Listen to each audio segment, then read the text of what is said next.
Brought to you by Agilus Diagnostics. Health test की बात आती है तो मैं भरोसा करता हूँ India largest diagnostics company Agilus diagnostics. खुद को टेस्ट करते रहो। कांग्रेस ने पर फिर ईवीएम पर आरोप लगाए हैं। 14 सीटों पर ईवीएम हैक की गई। ये एक योजनाबद्ध ढंग से जिस प्रकार से कोई गलत नीयत के साथ कोई योजना जब कोई पॉलिटिकल पार्टी बनाती है और कांग्रेस पार्टी इस नीयत की है। आपने बहुत सारे उदाहरण पहले भी देखे हैं, चाहे उसमें गोधरा कांड रहा हो, चाहे जम्मू कश्मीर का मामला रहा हो, या बहुत जगह कांग्रेस के राज में जिस प्रकार से पूरे देश में आतंकवाद को बढ़ावा देना, जातिवाद को बढ़ावा देना, क्षेत्रवाद को बढ़ावा देना, ये कांग्रेस पार्टी की सोची समझी चाल है। और ये लगातार करते रहे हैं, चाहे किसानों का नाम लेके, चाहे जवानों का नाम लेके, चाहे पहलवानों का नाम लेके। कांग्रेस पार्टी इसी प्रकार से बड़ी प्लानिंग के साथ आज 5 अक्टूबर को चुनाव हुए थे, 8 अक्टूबर को उसका रिजल्ट आया और उसके इतने दिनों के बाद एक नया शगुफा उनके प्रदेश के अध्यक्ष लेके आए हैं और अपने प्रभारी जो उनके हैं उनका नाम लेके आए हैं। और अभी 5 दिन पहले भी आपने कांग्रेस की बयानबाजी देखी होगी, बहुत सारे कांग्रेस के नेताओं ने अपने प्रभारी बावरिया पे इसी प्रकार के आरोप लगाए थे। जो आरोप उन्होंने लगाए थे वो सब मीडिया को पता है, मैं उसकी चर्चा नहीं करूंगा। और उसी प्रकार का आरोप अब फिर प्रदेश अध्यक्ष ने उन पर लगाया है। वो अपने प्रभारी को क्या सजा देना चाहते हैं और कांग्रेस पार्टी अपने अध्यक्ष को क्या सजा देना चाहती है, और कांग्रेस पार्टी की जो केंद्र की टीम है वो चुने हुए जो उनके एमएलए हैं उनको क्या सजा देना चाहती है। वो आज तक अपने लीडर का चयन नहीं कर पाए और कभी ईवीएम पर दोषारोपण करते हैं, कभी निर्वाचन आयोग पर भी आरोप लगाने का काम किया था। उन्होंने कोई भी ऐसी संवैधानिक संस्था को नहीं बख्शा जिस पर आरोप ना लगाए हों, कभी चाहे कोई जांच एजेंसी हो, चाहे काम करने वाली एजेंसी हो।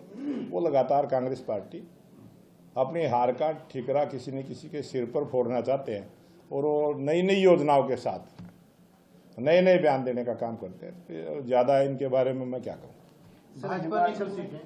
भाजपा ने कुछ सीटें बहुत कम मार्जिन से हारी हैं, तो ऐसा भी माना जा रहा है कि कुछ भीतरघात हुआ है। क्या कोई समीक्षा हुई है ऐसी और कुछ लोगों को क्या चिन्हित किया गया है? भारतीय जनता पार्टी का जो हमारा संगठन है, हमारे संगठन की बहुत सारी आंखें हैं और हमारे संगठन में जो काम करते हैं संगठन के कार्यकर्ता हैं वो भी सारी जानकारी पार्टी तक पहुंचाने का काम करते हैं।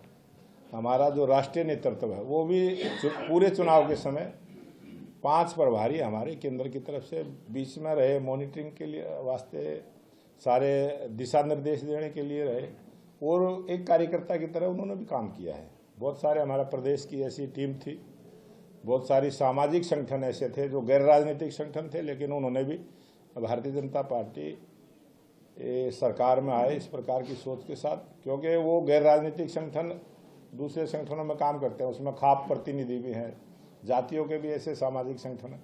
उन्होंने भी बहुत सारे लोगों ने हमारे लिए काम किया। इस हरियाणा प्रदेश का जो भी वोटर था वो भारतीय जनता पार्टी के पक्ष में था और उन्होंने ही ये जिताने का काम किया। 36 बिरादरी ने भारतीय जनता पार्टी को जिताने का काम किया, सर्व समाज ने जिताने का काम किया, किसान ने, पहलवान ने, जवान ने पूरी भारतीय जनता पार्टी की मदद करते हुए तीसरी बार सरकार बनाने का काम किया है। हमने हरियाणा प्रदेश के सभी 2 करोड़ 80 लाख लोगों का मैं धन्यवाद करता हूं जिन्होंने भारतीय जनता पार्टी की तीसरी बार सरकार बनाने का काम किया है। और वहीं जो कांग्रेस पार्टी के लोग जिस प्रकार से आरोप लगाते हैं और जो बात आपने अभी प्रश्न मेरे से किया कि जहाँ हम चुनाव हारे हैं, बहुत कम मार्जिन से हारे हैं, पूरी समीक्षा हमने की है, हर बात की समीक्षा की है और उन सब चीज़ों को ध्यान में रखते हुए हम भारतीय जनता पार्टी को मजबूत करेंगे और जो सीटें हमने हारी हैं उन अगले चुनाव में सब जीतने का काम करेंगे। परमान विनाश फोगाट के पोस्टर लगे हैं जुलाना से वो रहेगा लापता के, उसको लेकर वो तो जिस आदमी ने उसका पोस्टर लगाया है वही आदमी इसका कोई जवाब दे सकता है। और हमने तो जब शपथ ग्रहण समारोह का प्रोग्राम हुआ था तब देखा भी था, चुनाव में भी उसको देखा है, चुनाव के बाद वो जिस आदमी ने पोस्टर लगा वही उसकी जानकारी दे सकता है। सदन में भी नहीं, प्रधान जी जब से हरियाणा बना है जो विधायक सदन में नहीं पहुंचता वो पूरी जानकारी सदन में देता है और जो अपने स्पीकर साहब होते हैं, जो अध्यक्ष होते हैं, वो उसकी जानकारी पूरे सदन को देते हैं। मीडिया वहाँ रही होगी, सबको जानकारी मिली होगी। प्रधान जी, जब से हरियाणा बना है, ये तो अम्बाला के जो जनता है, जो मैं दोस्त तो उनको दूंगा नहीं, लेकिन कहीं ना कहीं मेहनत में कोई कसर रहेगी। मैं प्रार्थना करूंगा जब भी कोई ऐसा चुनाव आए तो भारतीय जनता पार्टी को मजबूत करें, और हरियाणा प्रदेश में भारतीय जनता पार्टी की सरकार है। जो ये मेहनत में कमी आई, क्या इन लोगों को इंगित किया गया है या इनके खिलाफ कोई कार्रवाई होने जा रही है?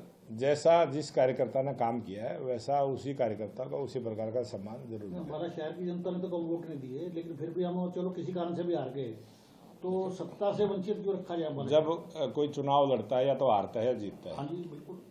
ये राजनीति का अखाड़ा है। जब कोई खेल खेलता तो उसमें एक जीतता है, एक हारता है। ये तो राजनीति। क्या सरकार में या संगठन में कोई बड़ा प्रतिनिधित्व अम्बाला शहर को? ये इस प्रकार का जवाब प्रेस में भी नहीं दिया जाता, ना कोई प्रेस में कहने की बात होती। और ये भारतीय जनता पार्टी का संगठन है, ये बहुत सारे निर्णय संगठनात्मक रूप के, जिम्मेवारी के कोई एक व्यक्ति नहीं करता।